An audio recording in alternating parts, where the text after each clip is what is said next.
C15. Énergie en chimie. TP. Fondu à bonne température. Lorsqu'on fait une fondue au chocolat, on doit garder le chocolat suffisamment fluide pour éponger des morceaux de fruits. C'est pourquoi on pose une bougie allumée afin de garder le chocolat à la bonne température. Comment déterminer expérimentalement l'énergie libérée par la combustion de la cire de la bougie? Nous allons verser un échantillon de 150 g d'eau dans une canette en aluminium, la suspendre grâce à un support et une pince. On introduit dans la canette une sonde de température qui permet de mesurer la température de l'eau. On pose une bougie sur la balance afin de mesurer continuellement la masse de la bougie. On l'allume. La bougie permet d'échauffer l'eau de la canette. Il faut également entourer le montage expérimental d'aluminium de façon à limiter les pertes de chaleur. On agite continuellement le contenu de la canette et on relève la température ainsi que la masse de la bougie de temps à autre jusqu'à obtention d'une température de 30 degrés Celsius. Pour augmenter d'1 degré Celsius la température d'1 gramme d'eau, il faut lui apporter une énergie égale à 4,18 joules. On réalise le protocole et on complète le tableau. Voici le relevé de température et de la masse de la bougie. Nous allons calculer la variation de température ainsi que la variation de la masse de la bougie. Pour la variation de température, il suffit de faire la température à l'instant I moins la température à l'instant initial, θ1 moins θ0, θ2 moins θ0, jusqu'à θ6 moins θ0. On fait de même pour la variation de la masse. Masse à l'instant I moins masse à l'instant initial. M1 moins M0, M2 moins M0 jusqu'à M6 moins M0. Afin de calculer l'énergie reçue par l'eau, nous allons utiliser le fait que pour augmenter d'1 degré Celsius la température d'1 gramme d'eau, il faut une énergie de 4,18 joules. L'énergie reçue par l'eau est proportionnelle à la masse d'eau, à la variation de température de l'eau, et le coefficient de proportionnalité vaut 4,18.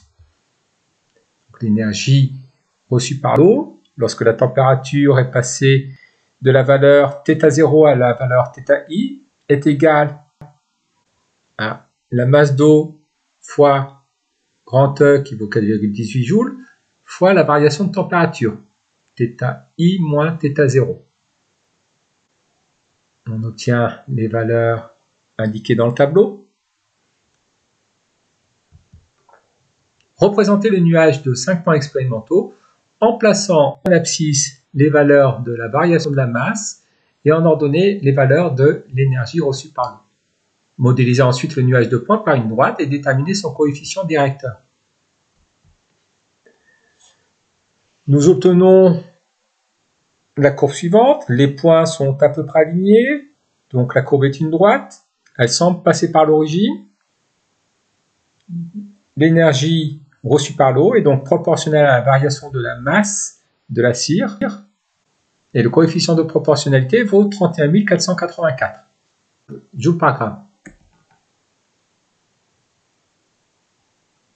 Le pouvoir calorifique massif d'un combustible correspond à l'énergie libérée lors de la combustion d'1 kg de ce combustible.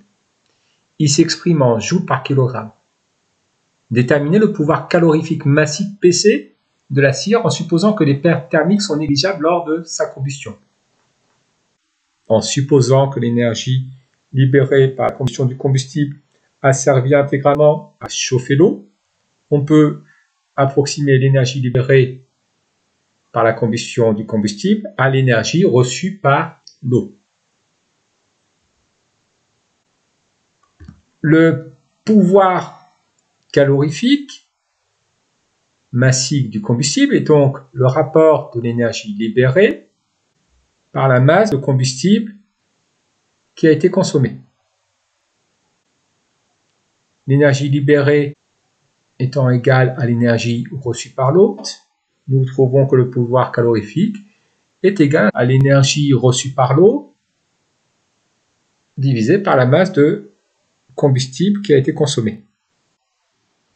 D'après l'équation obtenue dans la question précédente, nous trouvons que le pouvoir calorifique est égal à 31,5 fois 10 puissance 3 joules par gramme.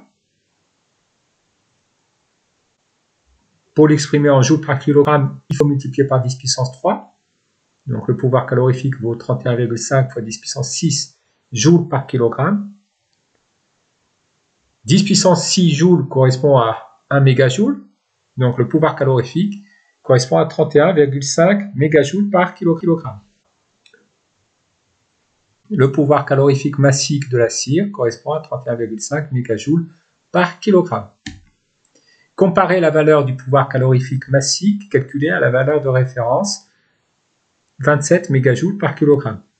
Calculons l'écart relatif entre le pouvoir calorifique massique calculé et le pouvoir calorifique massique de référence. Nous obtenons 31,5 moins 27, le tout divisé par 27,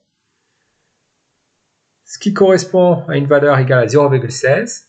0,16 s'écrit 16 divisé par 100, donc nous avons un écart relatif de 16%. L'écart s'explique par le fait qu'une partie de l'énergie libérée lors de la combustion du combustible a été dissipée et n'a pas servi uniquement à chauffer l'eau. Elle a chauffé l'air environnant, elle a chauffé la canette et non pas uniquement l'eau.